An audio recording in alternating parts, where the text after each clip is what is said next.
Hey everybody, Jack Clubs Painting here with a new tutorial.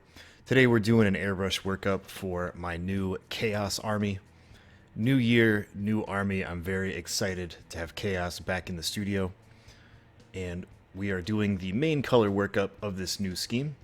I've got this guy right here with his atomic yellow workup. I did this over on Twitch where we were kind of working out the color scheme, trying new things, experimenting a little bit, and I've got it down to a few easy steps using the Army Painter system. I've got the model already primed with leather brown, and I'm taking this basilisk brown, which is kind of a nice yellow ochre, and I'm going to thin that out with some flow improver in the airbrush and semi-transparent base coat on top of this primer because we want a little bit of that brown showing through in the deepest recesses. So just a light all over base coat that's semi-transparent. We're going for that kind of dirty yellow cake uranium look for this guy's armor. Super cool, super atomic, radioactive, toxic look for these Chaos Space Marines.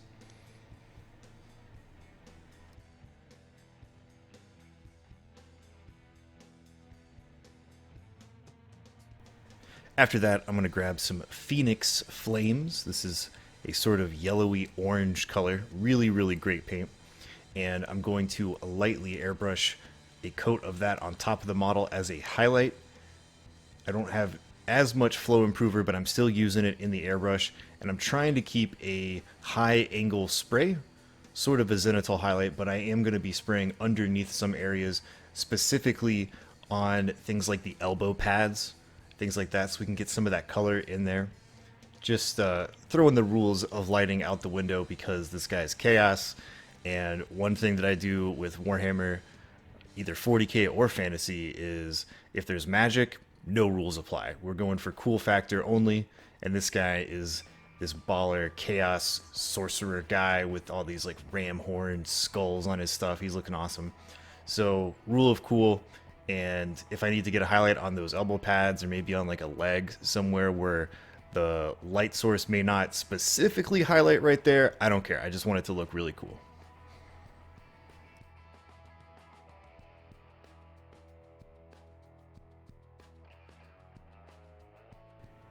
Once that's dry, I'm going to grab some BEI Blonde. This is a great electric yellow, very bright, and I'm going to lightly highlight on top of the model.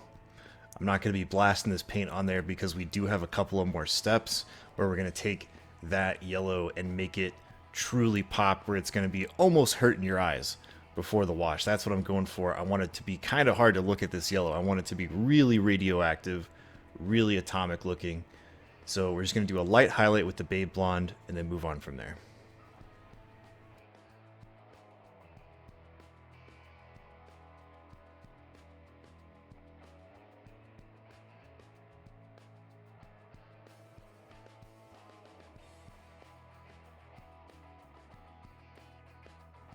Next, I'm going to grab some white, some pure white in the airbrush there. If it's not pristine, like if you have a little bit of dregs of that yellow in there, that's fine. We just want this to be pretty much white. And I've got my air turned down a little bit. You want it to be pretty soft because we're working close to the model. And I am going to pop highlight areas on the model that I want to be the brightest.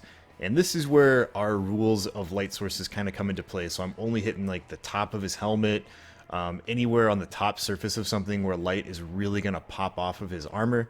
You can see there the top of his leg, the toe of his boot, his backpack area, stuff like that. That's where we're going to pop this white out.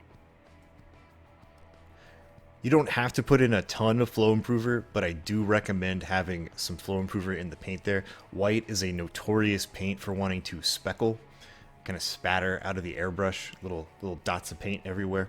So having some flow improver there will help keep things smooth because we want this transition to be really, really smooth. We don't want any speckles showing up on the model. So take your time, turn down your air a little bit, have some flow improver with that paint, and be careful. Get those pop highlights cut in.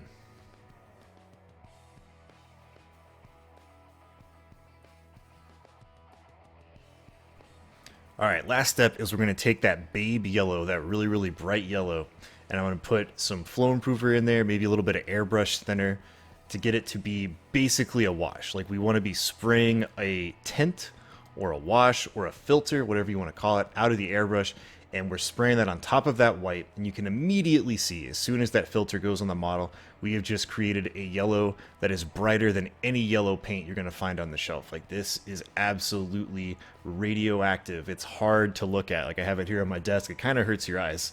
It's so bright. But we are going to put a wash on there. We're going to kind of dirty it up and tint the details down in later steps once I start painting the bulk of the army. So I just wanted to show you guys the airbrush workup, how to really get a super, super bright color scheme for your army. You can do this with really any color you want to. Having a really bright color filter over some white pop highlights with high contrast will really make that color stand out on a tabletop. So more to come with this army as I assemble everything and start painting it all up. I'll catch you next time.